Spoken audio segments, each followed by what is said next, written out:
Eu queria voltar nisso, se a gente conseguisse chegar na discussão, que é assim, o Fischer deixou um livro inacabado, né? Então, quando saiu o volume K-Punk, que é a reunião dos textos que foram para o blog, mas não foram publicados em livro, o último texto do Fischer, um dos últimos textos do Fischer, pelo menos é o último do livro K-Punk, é um livro chamado Comunismo Ácido, que na realidade é a introdução assim para um livro que ele estaria pensando em publicar, e onde ele retomaria de certas discussões do realismo capitalista no comunismo ácido. Mas ele morre e o livro fica inacabado. E esse inacabamento, assim, esse círculo que estaria fechando e que não fechou, é também muito problemático, assim, é um campo de especulações aí muito fértil, assim.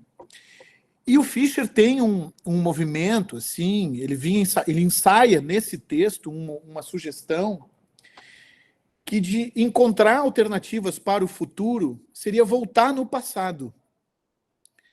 Então, ele volta, pessoal, na década entre 1965 e 1975.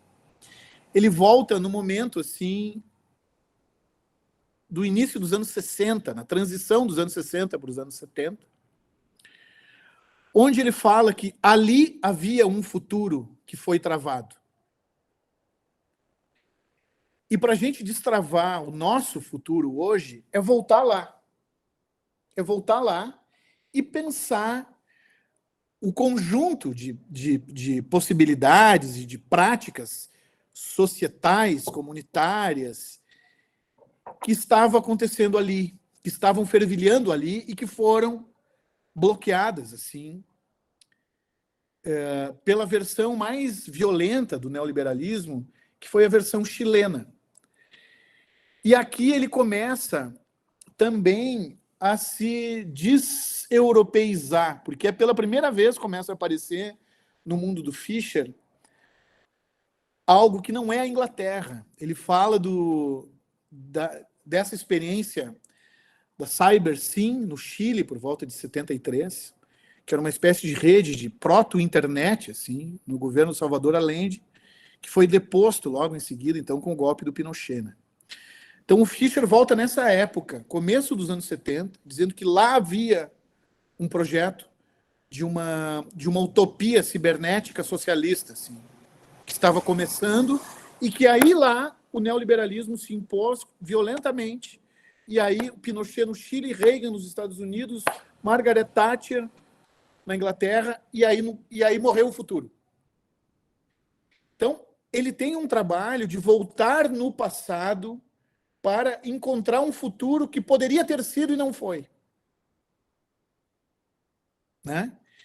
Então, ele fica especulando sobre isso, assim. Obviamente, encontrando pistas na música pop, encontrando pistas nessa cultura lisérgica do final dos anos 60, início dos anos 70, e fica especulando em torno dessa ideia de um comunismo ácido. Tá? Claro que esse ácido aí não deve ser visto assim de modo empobrecedor, de resumir isso a uma apologia do uso de substâncias de alteração da consciência, vamos dizer assim. Né? Mas ele está referindo a um conjunto de outras práticas. Assim. E aí vem o Foucault, que eu tinha mencionado. Porque ele fala também assim, de uma experiência que o Foucault teve quando esteve na Califórnia. Então, saíram 2 livros recentemente, assim, que o Foucault, em 75, teve na Califórnia, e ele teve uma experiência com ácido lá. Ele foi levado, assim, para lá por um professor de uma universidade na Califórnia, em 75, e isso veio à tona recentemente, assim, tá? Então, essas são algumas das imagens, assim. Saíram 2... o Foucault ele teve nessa... É uma região chamada Valley of Death, Vale da Morte, na Califórnia, que é onde se passa o filme Zabriskie Point, que é um filme de 1970, do Antonioni.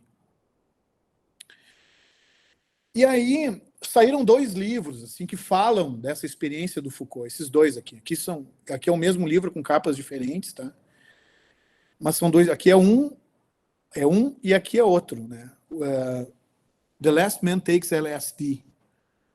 Então, que falam assim, é uma biografia, tá? De um cara que é o cara que recebeu o Foucault, esse Simeon Wade aí, que não é um livro teórico, obviamente, é um relato quase jornalístico, assim, do convívio do Foucault lá durante alguns dias, assim, e da experiência, então, do Foucault tomando LSD. E isso interessa muito ao Fischer, porque o Fischer supõe, assim, que o Foucault pegou alguma coisa aí, de que o Foucault estava intuindo um futuro aí, e que depois o Foucault morre, né? O Foucault morre em 84, né? Então o Fischer volta nesse tempo para tentar entender coisas que foram produzidas lá e entender a noção de futuro que lá se tinha. Porque esse era o futuro que poderia ter sido nosso, presente. Né? Então tem uma coisa retrofuturista na perspectiva do Fischer. Isso é muito interessante. Todas as biografias, as principais biografias do Foucault, que são essas 3 aí, mais aquele livrinho pequenininho ali, mencionam esse episódio, a experiência do Foucault tomando ácido no Vale da Morte. E o próprio Foucault falou sobre isso, assim, que ele tinha vivido experiências epifânicas nesse período aí. E isso é muito intrigante para o Fischer, porque é como se ele estivesse dizendo, o Foucault descobriu algo, ou talvez nem ele próprio tenha se dado conta de que ele estava perto de descobrir algo revolucionário, assim, né? E morreu logo em seguida. Então o Fischer tem aí uma pista para sondar o futuro que poderia ter se instalado a partir dali, num outro caminho da história, assim. Então isso é um grande de um ponto, tá? A gente poderia ter mais aqui, por isso que eu digo, teria mais 1 hora para a gente detalhar essas discussões, para a gente especular sobre isso, para detalhar assim como é que o Fischer vai formulando a sua hipótese, o que é esse movimento retrofuturista, digamos assim, que também está no trabalho dele, né? Que é de projetar só vai haver um futuro se a gente achar no passado onde a coisa mudou de caminho. O trem da história se desencarrilhou no passado. Então, achar o futuro é achar o período no passado em que o futuro deixou de existir. E que se tornou esse, que é hoje o nosso presente. Então, é aquele comentário ali que eu queria fazer em cima do que o Rafael comentou, que muitas vezes buscar o futuro é olhar para trás, para a origem, né? Ou onde se deu a bifurcação história